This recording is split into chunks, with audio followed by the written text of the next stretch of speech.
प्रिय विद्यार्थियों, अभिज्ञान शाकुंतलम के छठे अंक के 24वें श्लोक तक हमने देखा कि राजा दुष्यंत शकुंतला का परित्याग करने के पश्चात जैसे ही उसको अंगूठी को देखकर उसका स्मरण होता है, वो अत्यधिक पश्चाताप से युक्त हो जाता है, संतप्त हो जाता है और अपने द्वारा शकुंतला के परित्याग के संदर्भ में वो आत्मग्लानि का अनुभव करता है और कहता है कि मैंने अपनी धर्मपत्नी शकुंतला को उसी जिसने कि मेरे कुल के वंश को, मेरे कुल के अंश को धारण कर रखा था, उसका मैंने परित्याग कर दिया है। कि जब वह मेरे वंश को चलाने वाली थी, अर्थात जब वो गर्भवती थी, तो ऐसे समय में मैंने उसका परित्याग कर दिया, जैसे कि कोई उस पृथ्वी का परित्याग कर देता है कि जिसमें कि उचित समय पर बीज बोया है तथा जो समय आने पर धान्य आदि को उत्पन्न करने वाली थी। अर्थात राजा जो है वो अपने मन में विचार करता है कि मैंने अपनी धर्मपत्नी का, मैंने शकुंतला का परित्याग करने का ही अपराध नहीं किया है, अपितु संतान विच्छेद का भी कारण मैं हूँ। अर्थात मेरे जो संतान है उस संतान नहीं होने का कारण भी मैं ही हूँ। तो इस प्रकार से राजा शकुंतला का परित्याग करके अत्यधिक संतप्त होता है, दुखी होता है। तभी प्रतिहारी आती है और कहती सुष्टुम भणसी, कि ठीक कह रही हो। प्रतिहारी सानुमति जो है वो छुप करके इन सबके वार्तालाप को सुन रही होती है और वो कहती है कि आपकी वंश परंपरा जो है बक्षुण रहेगी, अच्छा अविच्छिन्न रहेगी, क्योंकि उसे पता है कि शकुंतला जो है सुरक्षित, इस समय सुरक्षित है और समय आने पर दुष्यंत और शकुंतला का पुनर्मिलन होगा। तभी प्रतिहारी कह रही है कि महाराज ठीक है, कि ऐसा कहकर के वो वहां से निकल जाती है। फिर राजा कहता है अहो दुष्यंतस्य संशयम आरूढ़ः पिंडभाजय, कि राजा अपने आप के विषय में कह रहा है कि दुष्यंत के अर्थात मेरे जो पितर हैं वो इस समय संशय में पड़ गए हैं। कि जैसे ही संतति के संबंध में जब प्रसंग आता है तो दुष्यंत अपने मन में विचार करता है कि मेरे जो पितर हैं वो इस समय अत्यधिक दुखी हो रहे होंगे, वो सोच रहे होंगे कि दुष्यंत के बाद हमारे वंश में वेदोक्त विधि के अनुसार हमारा पिंडदान, श्राद्ध, तर्पण आदि जो कार्य हैं वो कौन करेगा। ये सोच करके मानो मेरे जो पितर हैं वो निसंतान मेरे द्वारा दिए गए जल को, तर्पण का जो जल है उस जल को दुख के साथ पीते हैं और उस धोए हुए आंसुओं को ही शेष जल समझ करके ग्रहण करते हैं। अर्थात कि तर्पण काल में जो जल मैं पितरों के निमित्त अर्पित करता हूँ, राजा दुष्यंत कह रहे हैं कि जब श्राद्ध आदि किया जाता है, पितरों का तर्पण आदि किया जाता है, तो उस समय जो मैं तर्पण या जो जल जो है वो उनको अर्पित करता हूँ, तो मेरे पितर यह जानकर अत्यंत दुखी होते होंगे कि दुष्यंत के बाद हमें जो है अब ये जल नहीं मिलेगा, क्योंकि दुष्यंत के कोई भी संतान नहीं है। और ये जान करके जो है उनके आंखों से अश्रु बहते होंगे और नेत्रों से निकले हुए जो आंसू हैं, अश्रु हैं, वो मेरे तर्पण जल में मिल जाते होंगे और ऐसे उस जल का वो पान करते होंगे। कि अस्मात् परमवत् यथाश्रुति संभृतानि को नह कुले निवपनानि नियच्छत् इति नूनम प्रसूति विकलेन मया प्रसिक्तम द्योता अश्रु शेषम उदकम पितरः पिबन्ति। अब राजा दुष्यंत कह रहे हैं कि बत है कि अत्यधिक दुख की बात है, कि बत कि दुख की बात है, खेद की बात है कि अस्मात् परम, कि इस दुष्यंत के पश्चात अपने पितरों के विषय में राजा दुष्यंत सोच रहे हैं कि मेरे पितर ये सोच रहे होंगे कि अस्मात् परम, इसके पश्चात अर्थात इस दुष्यंत के पश्चात नह कुले, हमारे कुल में यथाश्रुति वेदोक्त विधि से, वेद विहित विधि से संभृतानि तैयार किए गए, निवपनानि श्राद्ध तथा तर्पण आदि जो हैं उनको कौन जो है कौन नियच्छति अब हमें प्रदान करेगा। कि राजा दुष्यंत कह रहा है कि मेरे जो पितर हैं वो ये सोच रहे हैं कि इस दुष्यंत के पश्चात में, कि स्वयं के निसंतान होने से राजा अपने मन में सोचता है कि दुष्यंत के बाद हमारे कुल में वेदोक्त विधि के अनुसार किए गए जो श्राद्ध तर्पण आदि कार्य हैं उस पितृकर्म को कौन करेगा। इति ऐसा सोच करके नूनम निश्चय ही पितर है कि जो पितर हैं वो प्रसूति विकलेन कि संतान रहित, प्रसूति विकलेन कि संतान रहित प्रसिक्तम कि दिए गए, कि संतान रहित मेरे द्वारा, मया मेरे द्वारा प्रसिक्तम दिए गए, उदकम कि जो जल है, जो तर्पण आदि श्राद्ध कर्म में जो जल आदि दिया जाता है, उस जल तर्पण के जल को द्योताश्रु कि आंसुओं को धोने से शेष बचे हुए जो तर्पण का जल है उसको पिबंती ग्रहण करते हैं, प्राप्त करते हैं। अर्थात वे ये सोचते होंगे कि इस समय अवश्य ही हमारे पितर ये सोच रहे हैं कि मुझ संतानहीन के द्वारा कि जो तर्पण का जल दिया जाता है उस जल से पहले तो अपने आंसुओं को धोते होंगे और तब शेष रहे जो जल है उसको वो ग्रहण करते होंगे। अर्थात दुष्यंत के पश्चात पूर्ववंशी जो पितर हैं उन पितरों को श्राद्ध तर्पण करने वाला कोई भी नहीं रह पाएगा। इस बात से सोच करके वो अत्यधिक दुखी होते होंगे। तो इस प्रकार से यहाँ राजा जो है अपने जो निसंतान है अर्थात उसके कोई संतान नहीं है, ये सोच करके जो है स्वयं भी दुखी हो रहा है और अपने पितरों के लिए भी अत्यधिक कष्ट का अनुभव कर रहा है कि जो मेरे पितर हैं वो भी अत्यधिक इस समय कष्ट का अनुभव कर रहे होंगे। ऐसा कह करके जो है वो मोह से युक्त हो जाता है अर्थात मूर्छित हो जाता है। तब चतुरिका कहती है स संभ्रमम अवलोक्य कि महाराज घबराहट के साथ में देख करके कि महाराज धैर्य समाश्वसितु भरता कि महाराज धैर्य धारण कीजिए। तब सानुमति जो है वो छुप कर के सारी बात सुन रही होती है। वो कहती है ये धिक्कार है कि दीपक के रहते हुए भी बीच में कोई व्यवधान आने के कारण, उस व्यवधान दोष के कारण ये राजा जो है वो अंधकार का अनुभव कर रहा है। अर्थात जैसे दीपक होता है लेकिन उस दीपक के बीच में रहते हुए भी बीच में यदि किसी कारण से कोई अंधेरा हो जाता है, कोई वस्तु आ जाए, कोई वस्त्र आ जाए, कोई पर्दा आ जाए, तो उसके कारण से वो दीपक छुप जाता है और चारों तरफ अंधेरा दिखाई देता है। वैसे ही पुत्र के होते हुए भी अनभिज्ञता के कारण यह राजा दुष्यंत जो है किसका अनुभव कर रहा है? निसंतान का अनुभव कर रहा है। तो एक बार तो सानुमति सोचती है कि ठीक है, मैं राजा को जो है अब ये सुखी कर देती हूँ अर्थात राजा को बता देती हूँ। लेकिन साथ ही फिर वो कहती है कि शकुंतला को धैर्य बंधाती हुई इंद्र की जो पत्नी अदिति है, इंद्र की जो जननी है, देवों की जो माता अदिति है, उसके मुख से मैंने सुना था कि यज्ञ भाग के लिए उत्सुक देवता भी वैसा काम करेंगे जिससे शीघ्र ही दुष्यंत जो है अपनी धर्म पत्नी का अभिनंदन करेगा। अर्थात जो देवता है वो स्वयं ही कोई ऐसा कार्य करेंगे कि उस निमित्त राजा दुष्यंत जो है का स्वयं ही शकुंतला से मिलन हो जाएगा। तो इसलिए मुझे जो है इस समय इसे राजा दुष्यंत के सामने उपस्थित होता कर इसे कोई जो है बताना नहीं है कि जो है कि आप धैर्य धारण कीजिए, आपकी जो है जो पत्नी है शकुंतला सुरक्षित है और उसके पुत्र है। तो कहती है कि अब प्रतीक्षा करना ही उचित है कि देवता ही कोई ना कोई ऐसी घटना रखेंगे या ऐसा कार्य करेंगे जिससे स्वयं ही राजा दुष्यंत अपनी धर्म पत्नी का अभिनंदन करते हुए उन्हें स्वीकार करके लाएंगे। ऐसा कह करके जो है वो सानुमति वहाँ से निकल जाती है। तभी पर्दे के पीछे से आवाज आती है कि ए ब्राह्मण्यम अर्थात पर्दे के पीछे से आवाज आती है कि बचाओ। राजा कहता है प्रत्यागत चेतन है, होश में राजा जब मूर्छित हो जाता है, थोड़ा होश में आता है और फिर कान दे करके सुनने का कोशिश करता है और कहता है अये माधव्य से आर्त स्वर है कि जो आर्त स्वर करुण क्रंदन सुनाई दे रहा है यह माधव्य का लगता है। कह को अत्र भो, अरे यह कौन है?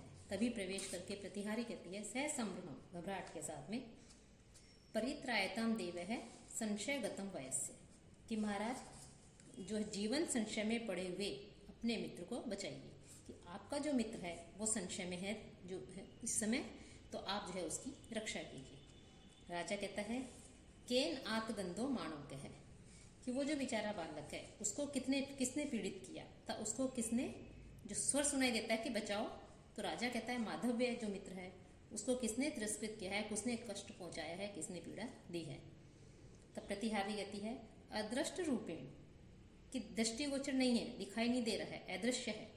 ऐसे केनापि सत्वेन किसी प्राणी के द्वारा अतिक्रम में पकड़ करके उसको मेघ प्रतिच्छंद से कि मेघ प्रतिच्छंद नामक जो प्रसाद है उसके अग्रभाग की अर्थात ऊपरी भाग जो है अर्थात उसके ऊपरी मंजिल की ओर जो है उसे ले जाया गया है कि अदृश्य शक्ति है जो दिखाई नहीं दे रही है, उस शक्ति के द्वारा उसको पकड़ करके जो है मानव को ऊपर की ओर ले जाया गया है माधव को। राजा उठ करके माँ तावत कि ऐसा नहीं हो सकता, अर्थात अदृश्य शक्ति अर्थात भूत प्रेत या कोई ऐसी शक्ति नहीं हो सकती मेरे रहते हुए कि जो किसी को कष्ट दे, पीड़ा दे। ममापि सत्वे ही अभिभूयन्ते ग्रहा, कि क्योंकि मेरे घर में जो मेरा जो घर है, जो मेरा जो राज्य है, इसमें किसी भी प्रकार से भूत प्रेत आदि से जो है अभिभूत हो सकते हैं। क्या राजा स्वयं ही कहता है, क्या मेरे घर में भी इस प्रकार की घटनाएं हो सकती हैं। अहनी 26वें श्लोक में राजा कह रहे हैं, अहनी अहनी आत्मन एव तावत ज्ञातुम प्रमाद स्खलितम न शक्यम प्रजासु कह केन पथा प्रयाति इति अशेषतो वेदितुम अस्ति शक्ति। कि अहनी अहनी कि प्रतिदिन, आत्मन एव कि अपने ही, कि प्रतिदिन अपने ही प्रमाद से उत्पन्न, प्रमाद स्खलितम कि प्रमाद से उत्पन्न जो त्रुटियां हैं उनको तावत ज्ञातुम पूर्णतः जानना न शक्यम संभव नहीं है। कि अपने ही प्रमाद के कारण कोई त्रुटियां उत्पन्न हो जाती हैं तो उन त्रुटियों को पूर्ण रूप से जानना संभव नहीं है। प्रजासु और फिर प्रजा के लोगों में कह कौन व्यक्ति केन पथा प्रयाति किस मार्ग का अनुसरण कर रहा है, किस मार्ग पर जा रहा है। इति यह तो अशेषतः पूर्ण रूप से वेदितुम जानने में शक्ति अस्ति, पूर्ण रूप से जानने में शक्ति है। अर्थात राजा कहता है कि जब मैं स्वयं ही अपने द्वारा प्रमादवश मैं त्रुटियां करता हूँ तो उन अनेक प्रकार की त्रुटियां होती हैं, तो उन त्रुटियों को मैं नहीं जान पाता, तो फिर प्रजा के लोग किस मार्ग का अनुसरण कर रहे हैं, किस मार्ग का अवलंबन कर रहे हैं, किस उचित अनुचित किस मार्ग कौन से कार्य कर रहे हैं, इसका पूर्ण रूप से ज्ञान कैसे हो सकता है। और इस कारण यह संभव है कि प्रजाजनों के जो दोषपूर्ण कार्य हैं उनसे तथा उनके अपचारों से भूत प्रेत आदि जो निकृष्ट योनियां हैं, हो सकता है वो भी राजभवन पर प्रभाव डाल रही हूँ और विदूषक को किसी अदृश्य जीव ने जो है जकड़ लिया है, अर्थात पकड़ लिया है।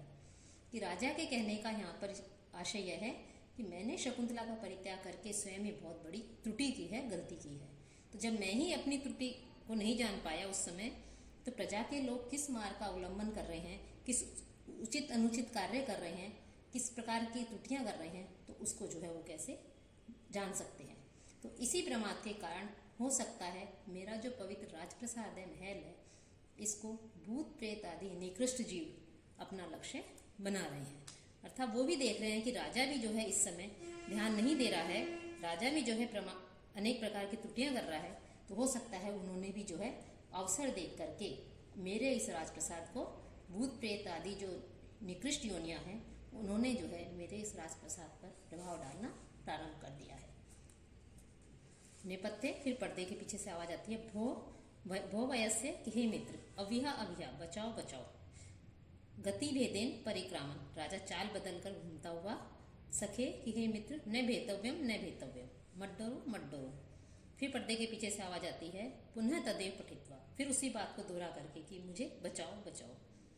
कथम न भेष्यामि, कैसे न डरूंगा, एषे माम कोऽपि प्रत्यवनत शिरोधरम इक्षुमि त्रिभंगम करोति, कि यह कोई उसी प्रकार से मेरे गर्दन के टुकड़े कर रहा है कि जैसे नीचे झुकाई हुई गर्दन वाले मुझे ईख की तरह 3 टुकड़े कर रहा है। जैसे ईख होती है उसको पकड़ करके मोड़ दिया जाए, उसके टुकड़े हो जाएं, उसी प्रकार से मेरी गर्दन को पकड़ करके नीचे की ओर झुका रहा है, मानो ये उसके टुकड़े कर रहा है।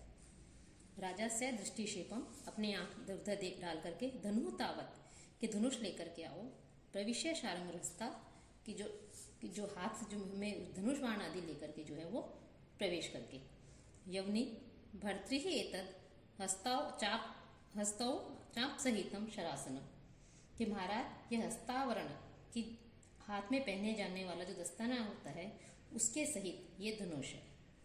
राजा स शरम धनु आदत्ते, राजा बाण सहित जो धनुष होता है उसको जो है ग्रहण कर लेता है, उसको हाथ में अपने ले लेता है। तभी जो पर्दा होता है उस पर्दे के पीछे से आवाज आती है कि एष त्वाम अभिनव कंठ शोणितार्थी शार्दुलः पशुम इव हन्मी चेष्टमानम आर्तानां भयम पतेनु आतुधन्वा दुष्यन्तः तव शरणं भवत त्वम इदानीं, कि अभिनव कंठ शोणितार्थी, कि अभिनव कंठ जो गले का जो ताजा ताजा रक्त होता है उसके कपान करने का इच्छुक एषः शार्दूल है। यह मैं सिंह जो होता है वो पशुओं में शार्दूल है, पशु में सिंह जिस प्रकार से चेष्टमानम छटपटाते हुए जो पशु होता है उस पशु को मार देता है, उसी प्रकार से त्वाम हन्मी मैं भी तुम्हें अब मारता हूँ। साथ ही साथ फिर वो आगे कह रहे हैं कि आर्तानाम भयम, कि जो पीड़ितों के भय को अपने तुम दूर करने के लिए आत्मधन्मा धनुष धारण करने वाला दुष्यंत है, जो दुष्यंत है वो इदाने इस समय तव शरणम भवतु, इस समय आपकी शरण हो, तुम्हारे शरण हो अर्थात तुम्हारी रक्षा करे। कि राजा दुष्यंत जो है वो उसकी रक्षा के लिए जैसे ही धनुष बाण उठाता है कि जो उसको मित्र को विदूषक को पीड़ित कर रहा था, तभी नेपथ्य से जो अज्ञात जो प्राणी होता है, अज्ञात जो जीव है, जो अदृश्य जीव है, वो कहता है कि जिस प्रकार से सिंह छटपटाते हुए पशु को मार डालता है, उसी प्रकार विदूषक को कह रहा है कि तुम्हारे गले के ताजे ताजे रक्त को पीने का इच्छुक मैं भी तुमको उसी प्रकार से मार डालता हूँ। अब यदि सचमुच ही राजा दुष्यंत ने पीड़ित जो लोग हैं, कष्ट में जो लोग हैं, उनकी रक्षा करने के लिए यदि राजा ने धनुष धारण कर रखा है, तो वे अर्थात वे स्वयं को यदि धनुषधारी मानते हैं, स्वयं को प्रजा की रक्षा करने वाले मानते हैं, तो वो स्वयं आकर के तुम्हें बचा सकते हैं। उनके अलावा कोई भी जो है तुम्हारी रक्षा नहीं कर सकता। यदि दुष्यंत चाहे तो वो तुम्हें बचा सकते हैं। तो यहाँ ये जो श्लोक है, इस श्लोक के माध्यम से जो कवि हैं उन्होंने राजा को ही लक्षित करके इस आशय से ये सब कहा है कि राजा जो शकुंतला के परित्याग से और अपने संतान नहीं होने के विरह व्यथा से जो अत्यधिक दुखी है, जो करुण वेदना से युक्त है, उस करुण वेदना को, उस पश्चाताप को, उस विरह को छोड़ करके राजा का जो स्वाभाविक गुण है वीरता, पराक्रम, क्रोध आदि, जो इन सबको जो है वो इन सब से वो युक्त हो जाए। अर्थात राजा जो है अपने कर्तव्यों से जिस प्रकार से विमुख हो रहा था, व्यथित हो रहा था, विचलित हो रहा था, पश्चाताप से युक्त हो रहा था, केवल शकुंतलाकार अपने संतान नहीं होने के दुख का अनुभव कर रहा था, उन सबका परित्याग करके राजोचित जो स्वाभाविक गुण है, उन गुणों को, उन कार्यों को करने के लिए वीरता और क्रोधतापूर्ण आवेग जो है उससे राजा को युक्त होना आवश्यक है। इसलिए राजा को क्रोध दिलाने के लिए, राजा को उन सब कार्यों से युक्त करने के लिए जो उसके योग्य कार्य हैं, तो इस प्रकार से जो है कवि ने यहाँ पर लक्षित करके कहा है कि तुम्हें यदि कोई बचाए, राजा ने यदि धनुष धारण कर रखा है दुष्यंत ने, तो वो तुम्हें बचा सकता है। राजा सरोषम, इन सबको सुनकर के राजा को क्रोध आ जाता है कि जो कि वास्तव में राजा को क्रोधित करना ही लक्ष्य था। कथम मामेव उद्दिश्यति, क्या मुझे ही लक्ष्य करके कह रहा है, अर्थात ये तो साक्षात मुझे चुनौती दे रहा है कि मुझे ही लक्षित करके इस प्रकार से कह रहा है।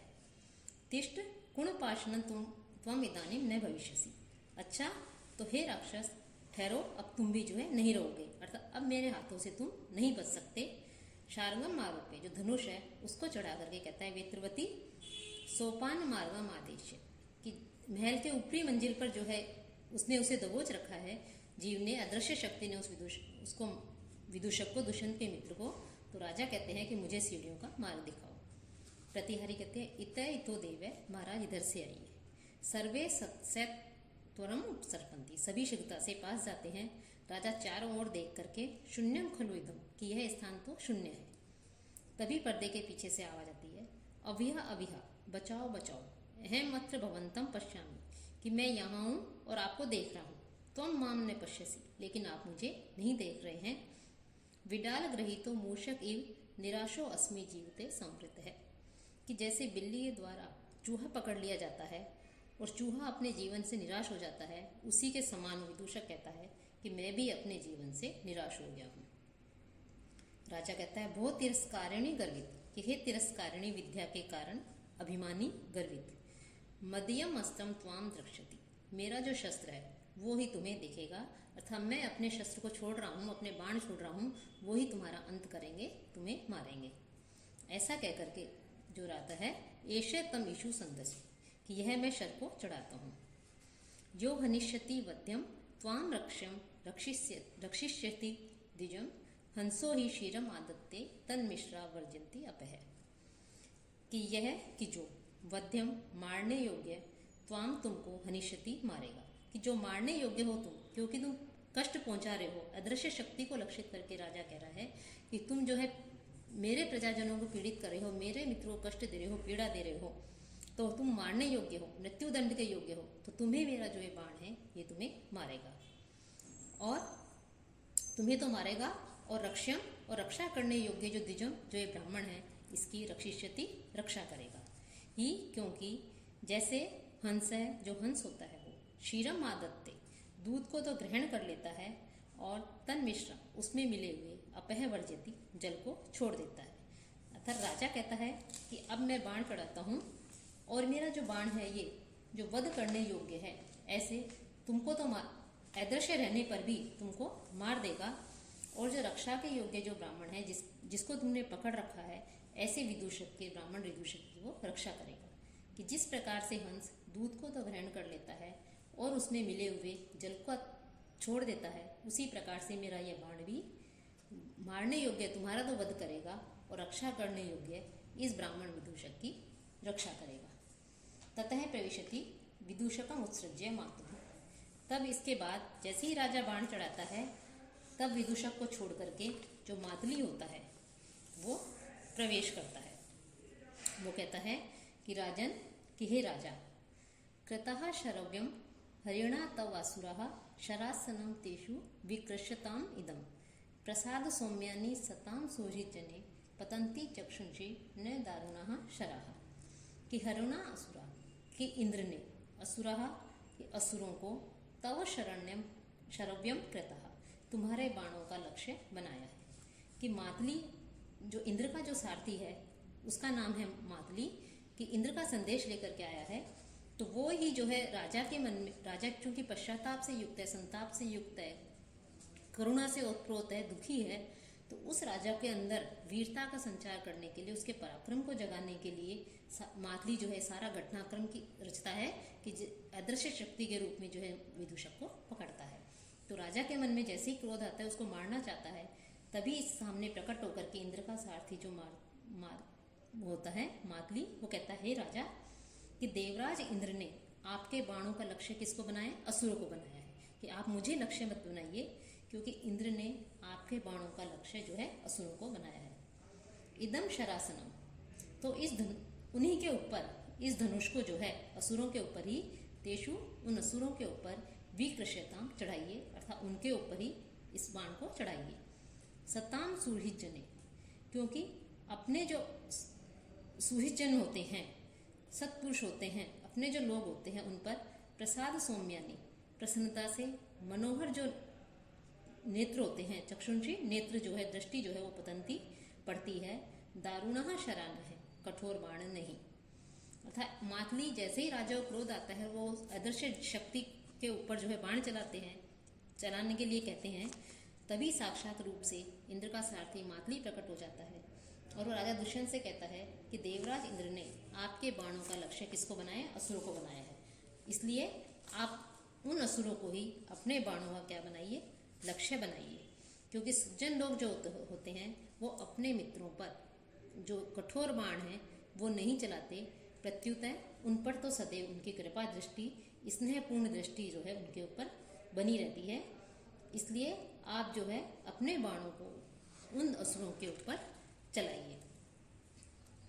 फिर सख्यु राजा संभ्रमम अस्त्रम उपसर्ग, राजा जो है उसकी बात को सुन करके जो है थोड़ा शीघ्रता से जो है बाण को उतारता है, और उतार करके कहता है, अय मातली, कि अरे मातली, स्वागतम महेंद्र सार्थ, इंद्र के स्वार्थी का स्वागत है। तब प्रवेश करके विदूषक कहता है, अहम ये निष्टि पशु मारम मारित है, कि जिसने मुझे यज्ञ पशु की भांति मारा है उसका इस स्वागत के द्वारा अभिनंदन हो रहा है। अर्थात ये इसने तो मेरी गर्दन दबोच रखी थी, ये तो मेरा वध करने का इच्छुक था, और अब राजा जो है इसका स्वागत कर रहे हैं।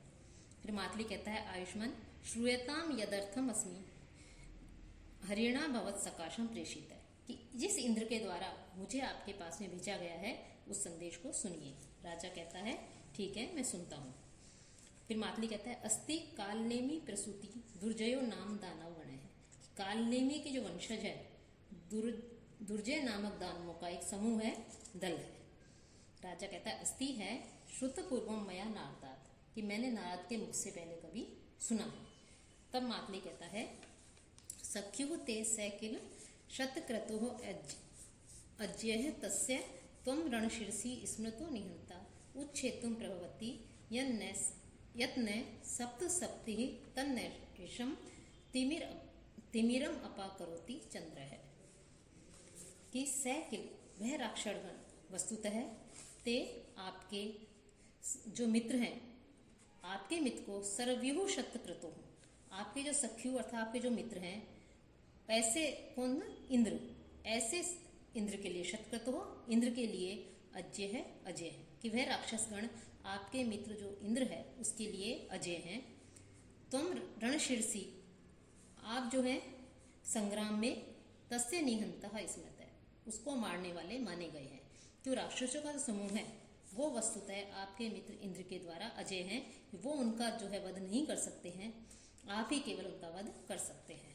सप्तशक्ति ही, कि सूर्य जो है, सप्तशक्ति कहते हैं सूर्य को, कि जिस प्रकार जो सूर्य होता है वो यद जो नैशम तिमिरम उच्छेतु, कि रात्रि के तिमिर को, अंधकार को, उच्छेतु विनष्ट करने में न प्रभवती, नहीं समर्थ होता है। कि रात्रि के अंधकार को सूर्य दूर नहीं कर सकता है, उसको दूर करने के लिए चंद्रमा की आवश्यकता होती है। उसको तत् चंद्र है अपाकरोति, उस रात्रि के अंधकार को चंद्रमा दूर कर देता है। कि मातली राजा दुष्यंत से कहता है कि दानवों का जो समूह है वो समूह तो आपका जो मित्र इंद्र है उसके द्वारा कैसा है, अजय है, कि उसको जो है मार नहीं सकते। समरभूमि में उसको वध कोई कर सकता है तो वो केवल आप ही कर सकते हैं, आप ही मार सकते हैं। और इसी उद्देश्य से आपको आमंत्रित करने के लिए राजा ने मुझे यहाँ आपके पास भेजा है कि संग्राम में उसको मारने वाले आप ही माने गए हैं। कि जिस प्रकार से सूर्य अंधकार को नष्ट नहीं कर सकता है और उस रात्रिकालीन जो अंधकार है उसको केवल चंद्रमा ही दूर करता है, उसी प्रकार उस दानवों का जो समूह है उसका वध इंद्र के द्वारा नहीं हो सकता। इस कार्य के लिए आपकी आवश्यकता है, आपकी सहायता की आवश्यकता है और आप ही इसकी रक्षा कर सकते हैं। तथा विपत्ति में मित्र को ही याद किया जाता है, विपत्ति के समय, और विपत्ति में मित्र की सहायता करना ही मित्र का सबसे बड़ा धर्म है। कि सप्तशक्ति, कि सूर्य को जो है सप्तशक्ति भी कहा जाता है, कि 7 घोड़े वाला। और इंद्र के लिए शतक्रतु शब्द आया है, अर्थात शतक्रतु कि 100 यज्ञ करने के कारण इंद्र को शतक्रतु कहा गया है। कि यहाँ पर राजा को जो है चंद्रमा के समान बताया गया है, चंद्रमा बता करके उसकी प्रशंसा की गई है। साथ ही ये कहा गया है कि आप जो राक्षस हैं उसको इंद्र भी जो है पराजित नहीं कर सकता, उनको केवल आप ही पराजित कर सकते हैं। तो इस प्रकार से अब आप, वो मातली कहता है कि आप अपने अस्त्र धारण किए हुए ही इंद्र के रथ पर चढ़ करके विजय के लिए प्रस्थान करें। राजा कहता है, अनुग्रहितो अहम अनिया मगवतः संभावनिया, कि इंद्र ने जो मुझे सम्मान दिया है कि मैं उनके किसी काम आ सकता हूँ, विपत्ति में मित्र की मैं सहायता कर सकता हूँ, तो ये मैं अनुग्रहित हूँ। अथ माधव्यम प्रति भवता किमेवं प्रयुक्त। फिर राजा के मन में जो संदेह था उस संदेह को उसके सामने व्यक्त करता हुआ मातली के सामने राजा पूछता है कि इन सबके लिए आपको माधव्य के प्रति इस प्रकार का व्यवहार करने की क्या आवश्यकता थी, कि आपको उसको पकड़ने की क्या आवश्यकता थी। तब मातली तदपि कथ्यते, कि उसे भी कहता हूँ, किंचित निमित्तादपि मनः संतापाद आयुष्मान वया विकलवो दृष्ट है, कि मैंने आपको किसी कारणवश मानसिक वेदना के कारण, संताप के कारण, कष्ट के कारण विकल देखा, व्यथित देखा, करुणा से युक्त देखा, दुखी देखा। पश्चात तब मैं इसके पश्चात मैंने कोपयितुम आयुष्मन्तम, आपको क्रोधित करने के लिए तथा कृतवान अस्मि, मैंने वैसा ही किया। कि आपके मन में क्रोध उत्पन्न करने के लिए, क्योंकि जब तक आपके मन में क्रोध उत्पन्न नहीं होगा, वीरता का भाव, वीर रस उत्पन्न नहीं होगा, तब तक जो है आप कैसे सहायता कर सकते हैं। तो ये सब आपके मन में क्रोध की भावना उत्पन्न करने के लिए मैंने ये सब किया। कुतः, क्योंकि ज्वलति चलित ईंधनो अग्नि ही विप्रकृत है पन्नगः फणाम कुरुते प्रायः स्वम महिमान शोभात प्रतिपद्यते ही जन है। अग्नि ही की जो अग्नि होती है वो चलित ईंधन है, ईंधन को हिला देने से ज्वलति जलता है। कि ईंधन जो है उस ईंधन को थोड़ा सा हिला दिया जाए तो अग्नि जो है वो जलने लगती है। इंद्र अग्नि को हिला देने से जो है वो ईंधन जो है वो जलने लगता है, अग्नि जलने लगती है। वैसे ही विप्रकृत है, साथ ही विप्रकृत है पुट्टी, जो पन्नग है, जो सर्प होता है, उस सर्प को फणाम कुरुते, यदि उस सर्प को विप्रकृत है थोड़ा सा छेड़ दिया जाए, उसको हिला दिया जाए, तो वो फणाम कुरुते अपने फन को फैला लेता है, अर्थात वो भी फुफकार मारता है, वो भी आक्रमण करने के लिए तैयार हो जाता है। ही क्योंकि जन है कि जो लोग होते हैं वो भी प्रायः देखा जाता है कि शोभात अत्यधिक उत्तेजना के कारण, शोभ के कारण स्वयं अपने महिमानम प्रतिपद्यते, अपने महिमा को, अपने प्रभाव को जो है वो प्रकट कर देते हैं। कि यहाँ पर मातली कहता है कि जिस प्रकार से अग्नि जो है वो ईंधन रूपी जो काष्ठ है, जो लकड़ी है, उसको इधर उधर हिलाने पर ही जलती है, प्रकट होती है, उसको जला देती है। और यदि अग्नि बुझने लगती है तो हम क्या करते हैं, उस ईंधन है, लकड़ी आदि जो है ईंधन के रूप में, उसको थोड़ा सा हिला दिया जाए तो अग्नि फिर से प्रज्वलित हो जाती है। और यदि सर्प को चल रहा है, उस सर्प को यदि कोई थोड़ा सा छेड़ दे तो वो अपने अपमान की प्रतिक्रिया के फलस्वरूप अपने फन को फैलाता है, उसके ऊपर आक्रमण करने का प्रयत्न करता है। तो मातली कह रहा निश्चय है कि प्रत्येक व्यक्ति यदि उसको थोड़ा सा क्रोधित कर दिया जाए, ऐसी परिस्थिति उत्पन्न कर दी जाए, उन परिस्थितियों के कारण से वो अपने स्वाभाविक प्रभाव शक्ति को, अपने स्वाभाविक पराक्रम को प्राप्त कर लेता है। यहाँ पर मातली का उद्देश्य भी राजा दुष्यंत के अंदर जो राजा दुष्यंत का स्वाभाविक गुण था, पराक्रम, वीरता, उसको उत्पन्न करना था। इसलिए उसने राजा का जो मित्र माधव्य था उसको जो है अत्यधिक कष्ट प्रदान किया, उसको पकड़ा, और मित्र की दुर्दशा को देख करके राजा उत्तेजित हो जाता है, क्रोधित हो जाता है, अपने पराक्रम को प्रदर्शित करने के प्रयत्न करता है और जो है वो धनुष बाण उठा लेता है। राजा हाथ के ऊपर कहता है वैसे अनतिक्रमणीय देवस्पतेर आज्ञा। राजा कहता है कि देवराज इंद्र जो है उसकी आज्ञा अनुल्लंघनीय है। तदत्र परिगतार्थम, तो इस समाचार से अवगत करा करके मदवचनात् आमात्य पिशुनम ब्रूहि, तो तुम जो है मेरी आज्ञा से मंत्री जो पिशुन है उसको ये कहो। त्वन्मति ही केवला तावत परिपालयतु प्रजा अधिज्यम इदम अन्यस्मिन कर्मणि व्यापृतम धनुः। कि केवला त्वन्मति, कि राजा कहता है केवल तुम्हारी ही बुद्धि तावत तब तक प्रजा परिपालित, प्रजा का पालन करे। इदम, मेरी जो ये अधिज्यम प्रत्यंजना है, प्रत्यंजना चढ़ा हुआ जो धनुष है, ये अन्यस्मिन कर्मणि, किसी अन्य कार्य में व्यापृतम संलग्न है। कि राजा कहता है कि हे मित्र माधव्य, तुम यहाँ से जाकर के मंत्री पिशुन से कह दो कि जब तक मेरा ये प्रत्यंचना चढ़ा हुआ धनुष दूसरे काम में लगा हुआ है, तब तक कि जब तक मैं अपने इस धनुष से इंद्र के जो शत्रु दैत्य हैं उनका वध करने में संलग्न हूँ, उनका वध करता हूँ, लगा हुआ हूँ, तब तक तुम अकेले ही अपनी बुद्धि के द्वारा ही प्रजा का पालन करना। अर्थात तब तक तुम अकेले ही मेरे बिना केवल अपनी बुद्धि के सारे प्रजा के कार्य करना, प्रजा का पालन करना, जब तक मैं देव कार्यों को पूर्ण करके नहीं आता हूँ, पूर्ण कार्यों में लगा हुआ हूँ। कि विदूषक कहता है यद भगवान आज्ञापति, जैसी आप आज्ञा देते हैं। कि मंत्री की बुद्धि और राजा का धनुष, प्रजा की रक्षा करने के लिए दो ही चीज बताई गई है। एक तो राजा के जो मंत्री हैं, सुयोग्य जो मंत्री हैं, राजा को सही शिक्षा देने वाले, सही ज्ञान देने वाले, सही सलाह देने वाले मंत्री की बुद्धि और राजा का धनुष, यही प्रजा की रक्षा कर सकते हैं। कि धनुष के अभाव में मंत्री की बुद्धि ही जो है अब प्रजा की रक्षा करेगी। कि राजा और मंत्री दोनों के आपस में परस्पर अनुकूल होने पर भी प्रजा का संरक्षण होता है, प्रजा की रक्षा होती है, राज्य जो है खुशहाली को प्राप्त होता है। तो इस प्रकार से जो है राजा कहता है। फिर विदूषक कहता है जैसी आप आज्ञा देते हैं, ऐसा कह के निकल जाता है। तब मातली राजा से कहता है कि आयुष्मान रथम आरोहतु, आप भी रथ पर चढ़िए।